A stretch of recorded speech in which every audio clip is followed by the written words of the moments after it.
दारोगा और उसके साथी पुलिसकर्मियों ने वृद्ध को देखकर पहले तो एफआईआर ही नहीं लिखी, फिर देखा कि फटे हाल जैसा पीड़ित है और वो बार बार ये कह रहा है कि बैल खरीदने आया था और किसी ने मेरी जेब काट ली। आखिर घर कैसे जाऊंगा सर? अगर घर वाले पूछेंगे कि तूने पैसे क्या किए तो क्या कहूंगा?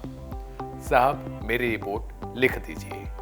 कुछ समय का इंतजार और फिर एक पुलिसकर्मी बाहर आकर बोला कि 35 रुपए दे दो, रिपोर्ट लिख देंगे, क्योंकि ऐसे रिपोर्ट नहीं लिखी जाती। रिपोर्ट लिखते ही पुलिस वाले मुंशी ने पूछा कि साइन करोगे या फिर अंगूठा लगाओगे? वृद्ध ने कहा कि साइन करूंगा और फटी जेब से पेन निकालकर एक स्टाम्प का ठप्पा लगाया। अचानक से पूरा पुलिस थाना शोक में चला गया और हड़कंप मच गया। पुलिस थानों के चारों ओर पुलिस फोर्स के साथ ही पीएम का काफिला जमा हो गया।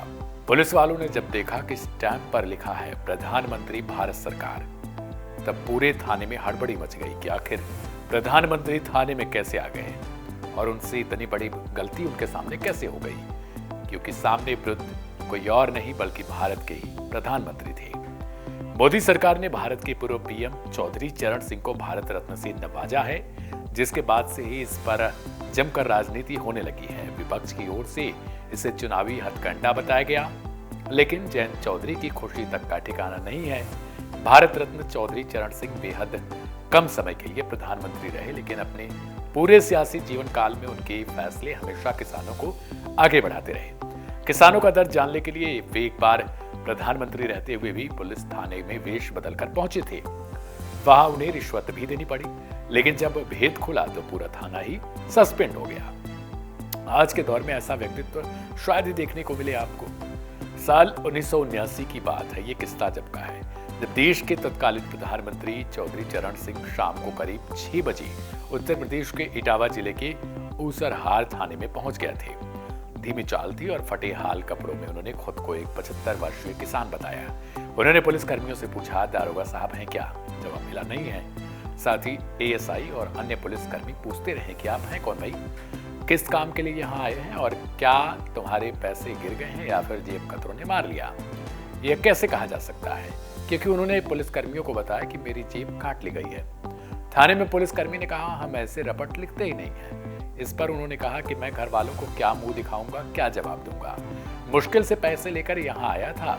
इसके बाद पुलिसकर्मियों ने उसे थाने में आने के लिए कहा और अंदर बुलाया, फिर बहुत सारे सवाल जवाब किए, फिर कहा कि थाने से बाहर जाओ।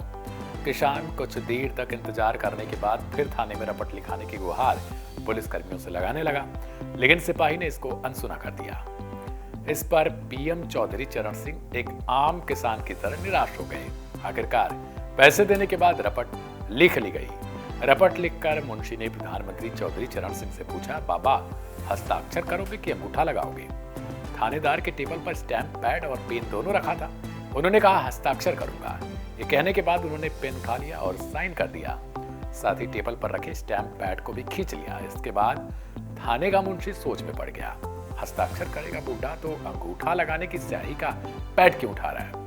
किसान बने प्रधानमंत्री चौधरी चरण सिंह ने अपने हस्ताक्षर में नाम लिखा चौधरी चरण सिंह और मैले कुर्ते की जेब से मुहर निकाला और कागज पर ठोक दिया, जिस पर लिखा था प्रधानमंत्री भारत सरकार। ये देखकर पूरे थाने में हड़कंप मच गया।